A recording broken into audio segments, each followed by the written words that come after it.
When Lisa Barrow was a kid, she lost count of the times that her parents threatened to ship her off to outer Mongolia for creating some kind of mischief.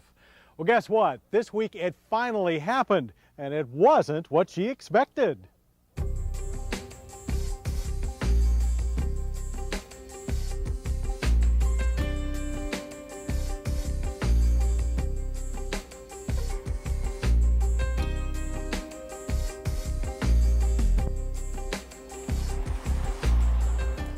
In Mongolia, little has changed since the legendary times of Genghis Khan. It's an enormously vast and sometimes unforgiving land. But if you make the journey here, I promise you it's filled with some amazing treasures.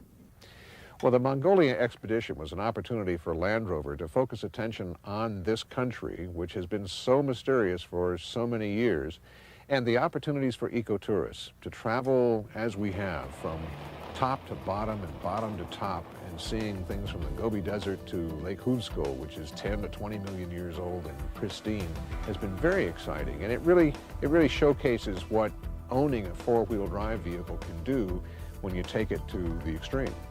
We began our journey in the South Gobi Desert. 4 journalists, Land Rover representatives, and camera crew traveled in 2 North American spec Land Rover Discovery SDs. Russian support vehicles carried our Mongolia-savvy experts from adventure travel company Nomadic Expeditions. Our first stop, the Flaming Cliffs. You may not know it, but Mongolia is a very rich source for dinosaur fossils. Here in the Flaming Cliffs is what appears to be the fossilized teeth of Protoceratops. In 1922, Dr. Roy Chapman Andrews was the first to discover a nest of dinosaur eggs in the Flaming Cliffs. Other crucial findings in the region have led to major breakthroughs in our understanding of dinosaurs. Mongolia is virtually untouched by modernization. It's rare to see a paved road, and there are no road signs. Driving conditions are fierce as we encounter deep sand, razor-sharp stone, ditches, and river crossings. Our Michelin 4x4 XPC radials deserve high marks for staying in one piece.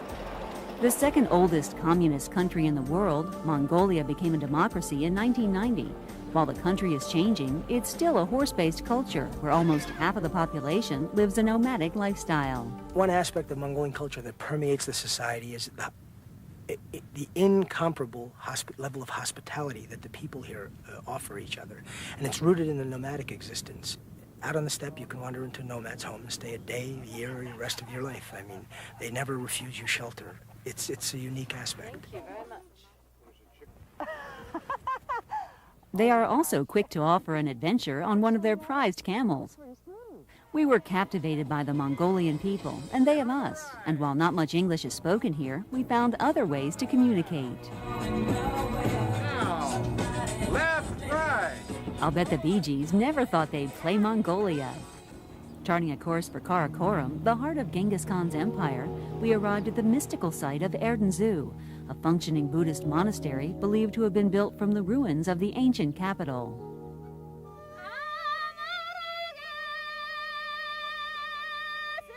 Our final destination was the breathtaking Lake Hovsgol National Park, which is part of a long-term ecological research program designed to preserve the area for ecotourism. Funding from Land Rover North America will help maintain this stunning site that teems with wildlife. We knew we were going to have an amazing drive here. The sights, the sounds, the animal life, everything about it.